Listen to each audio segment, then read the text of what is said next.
ready when you are. All right. I didn't win the Powerball. Thanks, Obama. Brilliant. The Grinch stole Christmas. Thanks, Obama. The 3-day break is over. Thanks, Obama. And it's already dark out? Yeah, thanks, Obama. Whether you love him or hate him, you can't deny his presidential facts, or his presidency. His approval rating currently is about 50%, and back in his first term reached as high as about 86%. He ended the U.S. military involvement in the Iraqi war in 2010, and currently we're still bringing troops back. He even signed the Education Reconciliation Act, which basically eliminated federal governments to give out loans to students. Now the Department of Education handles those loans. And of course, let's not forget that he caught that guy too, which is a pretty big deal. All while George Bush did things like that in his presidency. So instead of focusing just solely on who Obama is, I want to talk about his victory speech today. But we're going to cover who Obama is, the context of his speech, and of course, at the very end, we're going to talk about the impact of his speech. Now, unless you've been living under a rock for the past 8 years, we all are pretty aware of Obama's background, but I'm here to kind of refresh you and maybe tell you something you didn't know about Obama. In his early life, he was born on August 4th, 1961 in Honolulu, Hawaii. And something people might not know is he actually had no relationship with his father. His father was actually moving around a lot. At one point, he moved to Massachusetts to get a PhD from Harvard.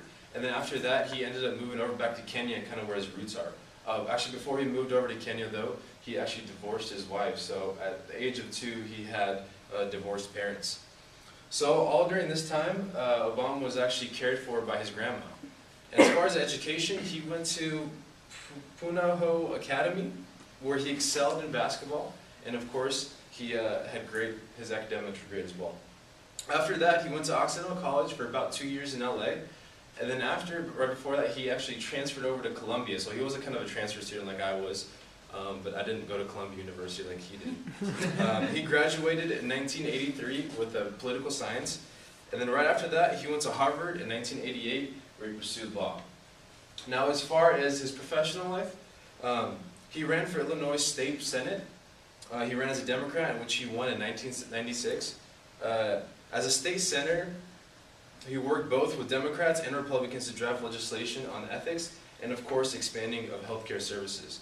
So he's pretty big on his healthcare. We all know that about Obamacare. In 2004, he was elected as a U.S. Senator. And, of course, this kind of led to his presidency campaign in 2008, in which he won against John McCain. The margin was about 52% votes for Obama, whereas it was 48% for John McCain. Now this led to his victory, and of course this led to I think, one of the most powerful speeches he's made, which is his victory speech. Now let's take a look at some of the speech.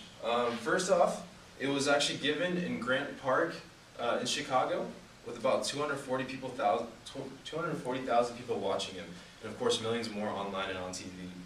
It focused mostly on the major issues of America, and at that time it was the financial crisis, our economy. And it kind of echoed the slogan of his campaign, which was change. And what I kind of got out of it, actually, was the common theme that I got was unity and change.